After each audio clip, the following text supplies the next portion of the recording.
going to be discussing Battlegrounds.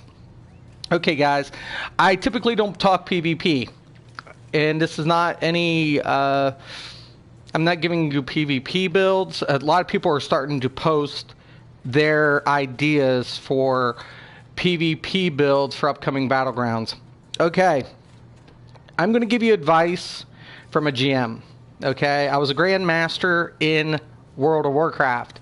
It means I was number uno on my server a couple of times. All right. And I'm also was the top 10 in Rift in Battlegrounds all the time.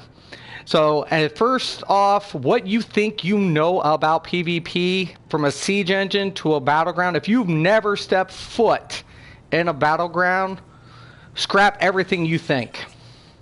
Drop it, let it go, because it don't mean shit. I'm going to tell you guys that. If you guys think you're going to use the same shit you're going to use in Cyrodiil in a battleground, prepare to get your ass slaughtered. Okay? You're going to get slaughtered. Plain and simple. From a Battlegrounds perspective. Battlegrounds are not like arenas. Arenas are not like siege engines. It's an entirely different setup in PvP. With that being said, I'm going to give you guys some advice. You don't have to take it. You really don't. I really don't care if you do or you don't. But for those who are aware or those who are really wanting to, advance through the ranks, especially in the beginning, first thing you're going to want to do, right, is say, fuck my KDR. Okay? Worrying about your KDR, and if anybody doesn't know what a KDR is, that's your kill to death ratio, is pointless. Okay? You can score the highest in your KDR for your objective, but your scorecard is going to go to shit really fucking quick if you worry about KDR. Because the main priority in a battleground, believe it or not, would be your objective. So let's say, for example, you're doing capture the flag. The team who gets the flags wins. They're going to get more score than your fucking retarded KDR. Okay? You can have your KDRs all day long. The team that walks out with the win is going to get the most points. Plain and simple, guys. Also, when you're talking about sets, you're going to have to take a lot of different configurations because you're going to have to ask yourself, do we have a healer? What kind of DPS we running? What type of CCs? What kind of terrain are we looking at? In Cyrodiil, you own most of your terrain. You can use the terrain to your advantage, but not as efficiently as in a battleground. Battleground are more close quarter combat. So if you're familiar with more shooter type games and you do well, you'll adapt pretty easy. If you're not accustomed to doing that type of PvPing, you're going to have to become familiar with it really quick. Also, PvP setups, bonus sets, you're going to be taking a look. I'm really predicting ESO to come out with entirely different sets, right, for PvP. So that is going to be reflective because they're not, just like Cyrodiil, how Cyrodiil you get the damage nerf, there's going to be other applications applied into Battlegrounds. I don't know the details because, once again, I'm not testing it. Like I said, it was going to be an internal test. They did get to take a couple of the known players, which is really good. Kick ass, actually. I'm really happy they did that. I'm really happy they did take a couple of these big-ass players and put them in there because these guys are involved with their community.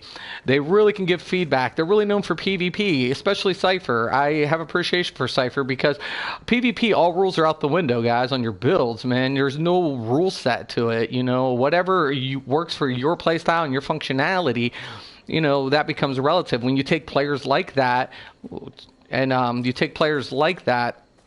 and you put them involved and you involve them, it really is going to make a big difference in the long-term aspect of what you're trying to do for the PvP community. Now, the major thing, like I said, so if you're a type of player and you've been playing in Cyrodiil and you've just been, ganking, okay, like cloakers. Cloakers are going to have less functionality than what you're anticipating in Battlegrounds. You're going to be able to sneak around, hit those corners, get the drop on a couple of people. But once you're exposed, you kind of then just handed yourself over to that team. Once again, we could speculate how many different, like, is there going to be multiple lives? Is it one hit, you're out? You know, a lot of these scenarios come to mind, but literally, it's usually objective. You die, you spawn at an area, you're going to go back in. The team who completes the objective first, regardless of how many times you die, wins. I don't know how many times I'd be on the top of a chart with a KDR rating, but then I lose the objective and my scorecard's reflective for it. I mean, it just sucks, man. It just blows. You know, to know that you were the number one in your KDR rating, but your team lost. And at first you're blaming the team.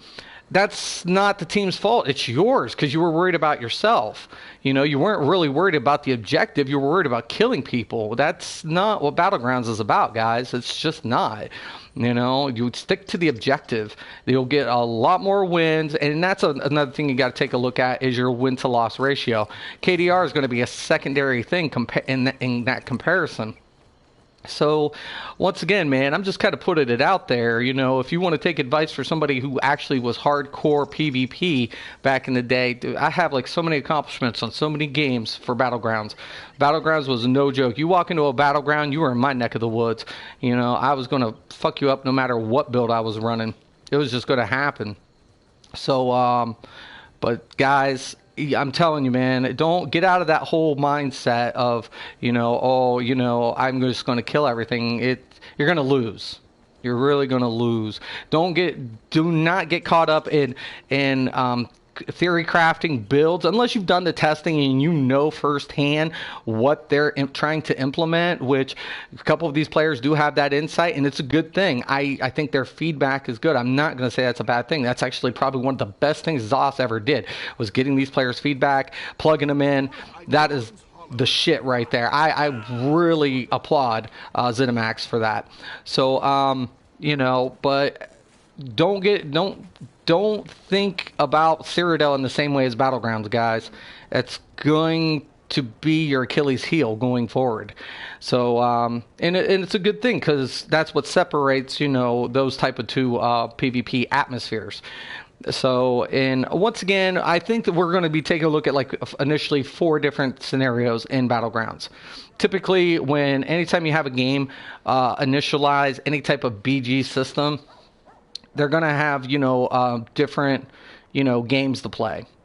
Because that's what they are. They're games, you know. So you're going to play 4 different games. It's not going to be arena-based. It's, you know, it's not like King of the Hill or something. First team to annihilate the next team wins. They could, but that's arena style. That's not Battlegrounds. Battlegrounds is usually an objective. So stick to the objective, guys. Stick to it. Don't start theory crafting. You know, stick to what you know about your combos as far as your class goes right now, because what you might not use in Cyrodiil, you might end up using a lot more frequently in a Battleground. Also, I'm going to say this for the record, I think console players are going to have an advantage over PC players in Battlegrounds. The reason being, we have voice communication.